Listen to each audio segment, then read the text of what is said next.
Badan Pendapatan Daerah Bapenda Kota Denpasar mencatat realisasi perolehan pajak pada semester pertama 2024 mencapai 60,32% atau sebesar 560,3 miliar rupiah. Adapun ditargetkan hingga akhir 2024 nanti perolehan pajak di Denpasar dengan angka 900 miliar rupiah.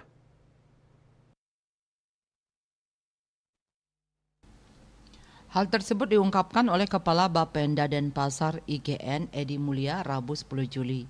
Ia berharap semua masyarakat wajib pajak dan masyarakat dalam arti luas mendukung atau berkontribusi peran serta pembangunannya melalui pajak daerah kepada pemerintah kota.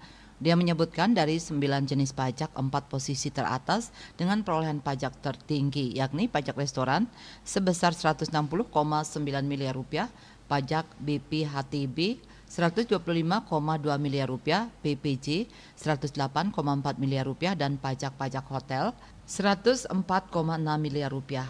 Realisasi pajak daerah yang sudah di atas 50% pada semester 1 ini didukung oleh beberapa faktor. Salah satunya dengan diterapkannya klasterisasi pajak daerah yang tahun ini sudah ada 2 klaster. Pertama, Renon Digital Area Reditya yang sudah dipasang sejak Mei 2023 lalu sudah terbukti efektif mampu meningkatkan pendapatan pajak hingga 100%. Setelah Reditya berlanjut ke klaster Sanur dengan sebutan Melodi melayani pajak digital Sanur yang baru di-launching Juni lalu. Setelah di Sanur, Bapenda akan melakukan replikasi di kawasan Jalan TK Umar Timur dan Barat.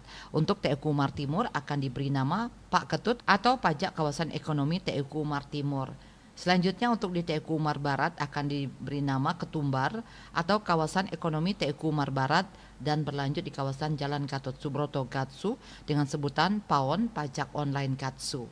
Melihat realisasi pendapatan yang baik ini, pihaknya memberikan target baru pada APBD Perubahan 2024 dengan target perolehan pajak daerah hingga akhir tahun mencapai 1,1 miliar rupiah. Pihaknya mengaku optimis karena target ini didukung oleh beberapa faktor, di antaranya perekonomian yang mulai kembali, tingkat kunjungan wisatawan meningkat, asumsi makro berjalan dengan baik, serta geliat ekonomi dunia dan usaha masyarakat yang membaik akan mendorong stimulus kontribusi dari pajak daerah.